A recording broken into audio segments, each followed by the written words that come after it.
For this plate profit problem, we're given the marginal profit as being this particular function over here. The question is, what is a marginal profit? It is the profit earned by a company when one additional or marginal unit is produced and sold. In microeconomics, marginal profit is the increment to profit resulting from a unit of infinitesimal increment to the quantity of a product produced.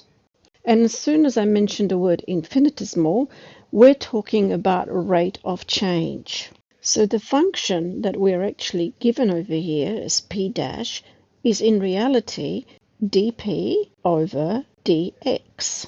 Finding the profit function means that all we will do is integrate that 15 minus 0.03, which simply is going to be 15x minus 0.03x squared on 2 plus that constant c.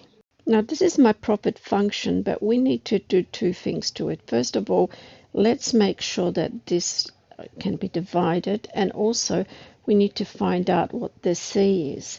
We can find out what the c is by having a look at the top. It says if no plates are made, then a loss of $650 each week occurs.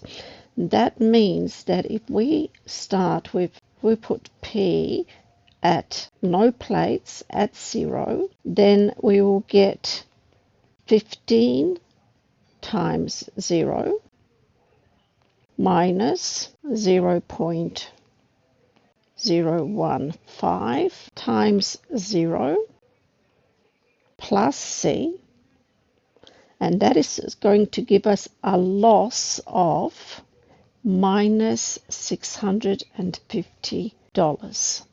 Or this means that C is equal to negative 650. Now we can write the full profit function, which is equal to 15x minus 0.015x squared minus 650. So now what is the maximum profit, and when does that occur? Well, the maximum profit will occur when the rate of change is equal to 0. That means that P dash x is equal to 0.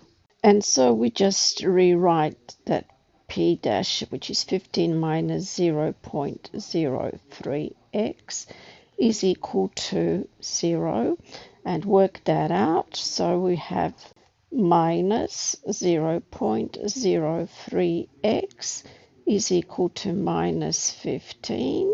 So we have 0.03x is equal to 15, and separate the x, and that'll be 15 divided by 0.03, and the number of dinner plates will be 500 for the maximum profit.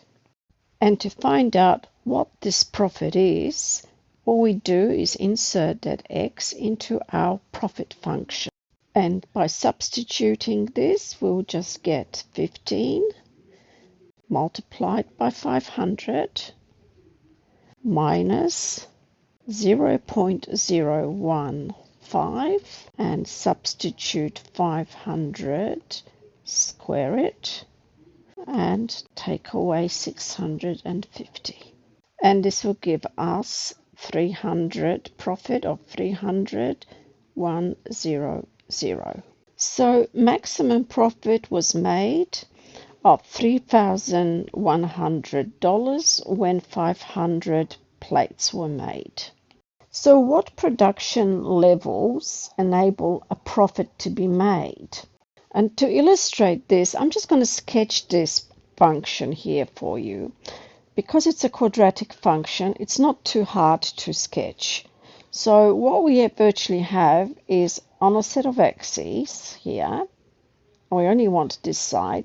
This is going to be our profit, and this is going the x-axis is going to be our number of plates, okay, made.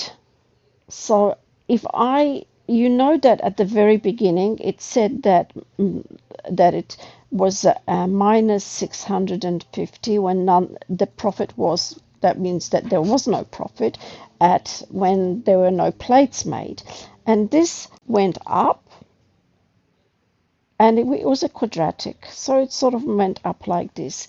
And we do know that at this stage over here, we made a profit of $3,100, and that happened when there were 500 plates made. So what we want to know is, at what stage do we actually begin to get profit? Well, the stage at which we actually start getting the profit is when there is money here made, and that happens only in this area here. So we want to find out specifically the number of plates that will allow us to start and make profit, which will be around here. We're beginning to see profit, and then below here we won't see profit, so it's between these two areas we will actually see profit. So to do this, you just want to find the roots of that particular function, the profit function. To find the roots, use the calculator, and the values for the x, it will be 45.39 and 954.6. So these values happen in here, 45.39, and over here we'll get 954.6. Now these are supposed to be plates. You can't produce part of a plate, so we're going to have to round it up or round it down. With the lower number, we want to round it up it'll be 46 plates, and with the upper number we want to round it down to 954 plates. And so a profit is made when there are 46 plates inclusive to 954 plates made each week.